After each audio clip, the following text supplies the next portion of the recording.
So, today I want to talk about Nashville, reacting, and acts of political violence. If you're not familiar with what happened in Nashville, on Christmas Day at 6:30 a.m. Central Time, an RV was set to explode and gave off a timer of what is believed to be about 15 minutes for people to evacuate the area before it indeed did explode at 6:30. The blast knocked out some of AT&T's communications by attacking one of their buildings, and it's believed that the act was done both intentionally and without the desire to harm people, given the evacuation order that it issued. As of, again, recording this video, there are a few people of interest that they have found, but nobody knows who actually has committed this act. Or maybe a group that committed this act. Nobody knows who did it, basically. And with that said, I have seen a lot of finger pointing, both between the media and especially on social media like Twitter and other sources, where people from different political sides are trying to put forward that the other side did it. And I just want to speak to the fact that that's not productive. I get that with this type of very overt political violence, that one can see an action such as an explosion and want to distance their side politically from this. And I'm just going to say this right now, that's not helpful. The finger pointing is not helpful at all, no matter where you're coming from with this. This type of violence is seen by a lot of people in our society, especially in the more liberal and conservative sectors, as being really, really overt and quick, and it's easy to just react and say that it's the enemy doing that.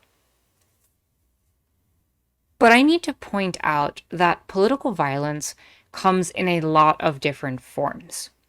First and foremost, firstly, this type of action, which seems to have been centered rather on the destruction of property rather than the actual harm of people, is very different from things that actually affect and kill people. It's scary because it's an act of violence that has this strange characteristic of not being able to control how much damage it does, an explosion like that.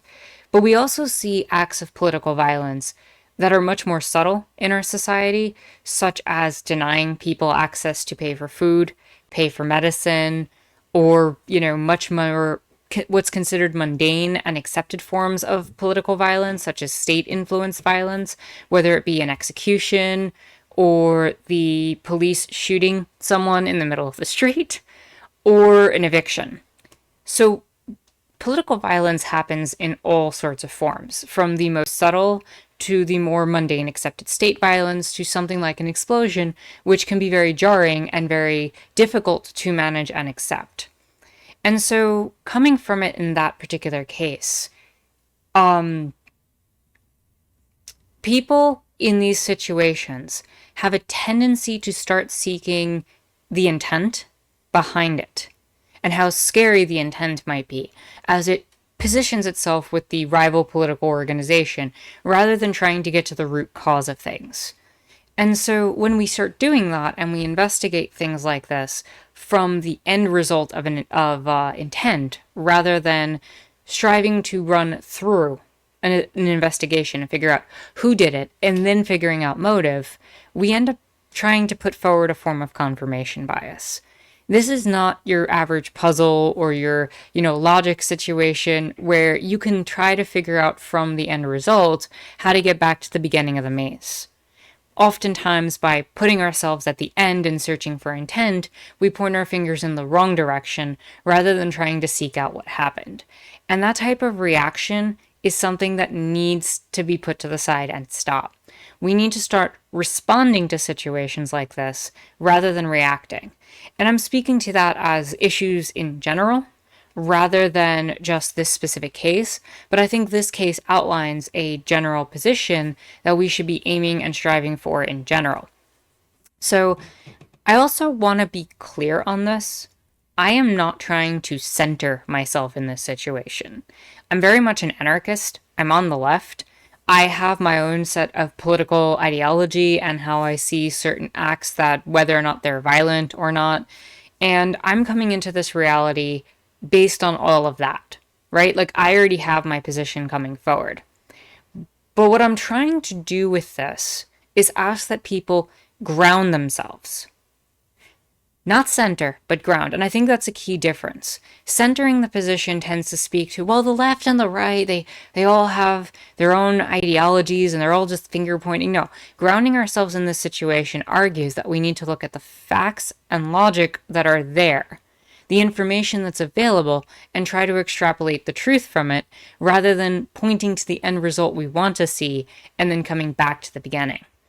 So I want to speak specifically to the left for a moment, my fellow leftists out there.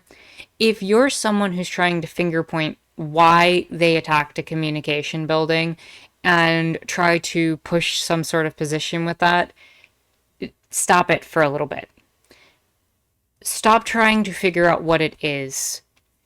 And certainly stop memeing about this, because it's really not helping the situation. And I've seen some really, really bad memes out there, actually from both sides. I need to say that. Are trying to blame people and, put memes out there like, oh, this person did it and they announced in a video they did it. No, please stop that. That's not helpful. That is not causing any benefit to anybody, and is in fact just clickbaity and really harmful and reductive to what's actually happening out there. But speaking to that further, the left is the group of people who's supposed to organize against forms of political violence. Even if it is an act of political violence that is often being organized in order to specifically target another form of political violence. What I'm getting at is we're supposed to be the ones that respond to things. We take the time to organize our efforts. We take the time to put forward our best foot. We protest. We create direct action that is centered around mutual aid, that is centered around collectivizing.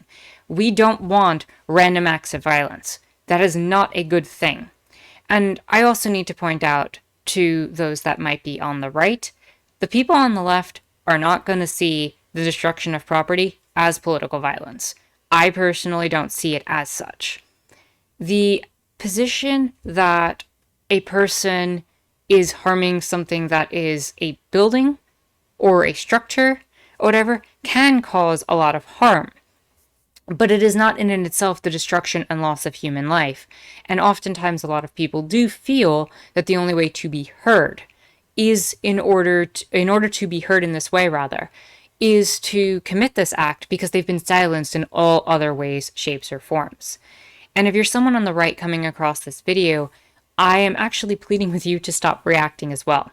Because I have seen some really devastating positions that, oh, this is just Antifa doing what Antifa does, or it's Black Lives Matter, and it's this huge rhetoric. This type of situation and the way that the media tends to handle this and put forward information is always done in a way that is going to sensationalize these types of situations. It's meant to cause panic. It's meant to drive people against each other. And it's meant to create, this situation where we start pointing fingers. They want to see people react, because when people react, they continue to watch. They share that information. They tend to put that information out there more. And in a 24-hour news cycle system, that's the only way it gets views and maintains itself, by constantly giving you the most up-to-date information to keep you drawn in, to keep you investigating. And I think the best way to handle this kind of situation is to look at the details as it's coming in. Try to draw your own conclusions as best as possible. I'm not saying don't hypothesize. I'm not saying don't try to draw that truth. But stop focusing on intent when we don't even know who did it.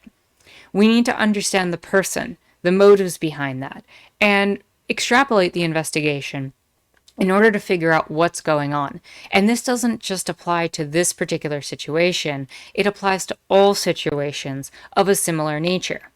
And we need to find the best ways to move forward from this to address the root causes and not just the act of violence itself. It's really hard to sit there and say, oh, this thing happened, and not want to just respond, rather react. It's easy to not just want to react with the first set of emotions that we feel, especially when the news will often tell us how to feel, how to respond, what we should be experiencing.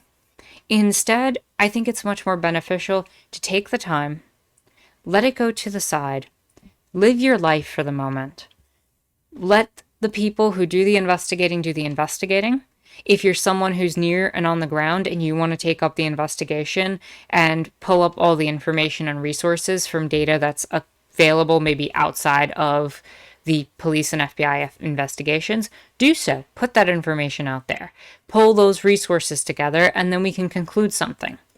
But until we know more, it is not in our best interest to keep moving forward and put forward a bunch of misinformation and just point fingers and seek an end result rather than finding it from the truth. With that said, if you like this video, give it a thumbs up, hit the subscribe button and the bell for notifications. You can follow me on Twitter and check out my Discord in the description down below. With that said, my name is Anarchist Tara, and I hope you enjoyed watching.